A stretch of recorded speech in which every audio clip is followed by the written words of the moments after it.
Hello guys, it's Judy again from your Healthy Life Corner. It's Sunday morning. Nag-jogging na po mi sa akong manghod. Diri sa roron, nagyaw-yaw yung kalag. So, ingon ani ang ginabuhat basta mabuntag. Bahala daw sakit ang mga hawak. Ano ginawa senior citizens? Dapat senior citizen ka dili ka magpuyo sa inyong balay. Magsige ka og exercise para mo taas yung kinabuhi. This is Cebuano version. Di ba nindot kayo ang mga view dari na. This is in Cordova, Cebu. More videos later.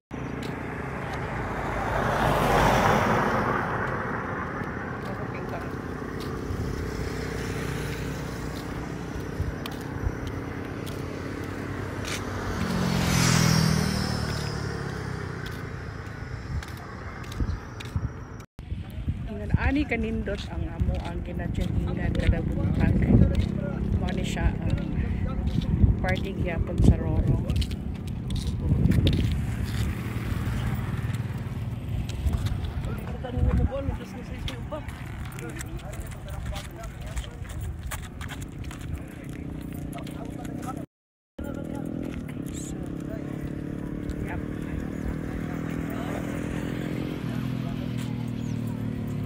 This is a must for every elderly person in the world. I remember I'm already 64, but I do this every morning to keep myself fit and healthy for a longer period of time.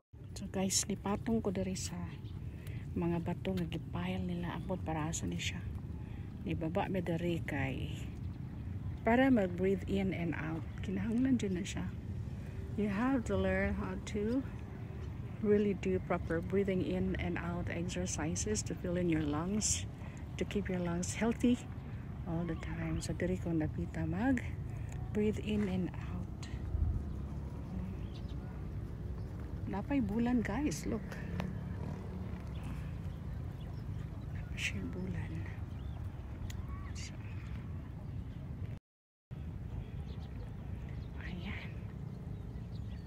The sun is starting to shine. So let's do, I've already taught you how to do breathing exercises, so just do it. Inhale at the count of 9 and keep your breath for like 4 seconds.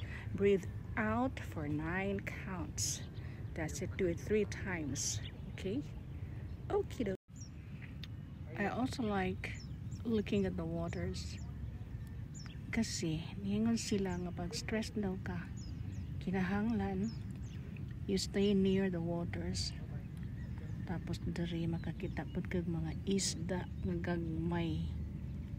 Naglangoy-langoy. See, can you see that? So, you know, it's also one of the things that brings joy to a person, especially if you like the waters and you like looking at the fishes. I'm a Pisces, so that explains it. Dinhibudunggo ang mga isda sa mga mananagat na mga isda. Ganyan nila ibutang. So kung gusto kang mapalit, mari ka diri inig mga 10 to 11 in the morning about ng mga isda. Joggers itong dapita. Lingaw kay siya. Sumo niya mong kalingawan inig. See? So again guys, this is Judy again from Healthy Life Corner. If you haven't subscribed to my channel as yet, please do hit the subscribe button and also the notification bell so you'll get notified whenever I upload a new video. See you again in my next videos. Thank you for watching.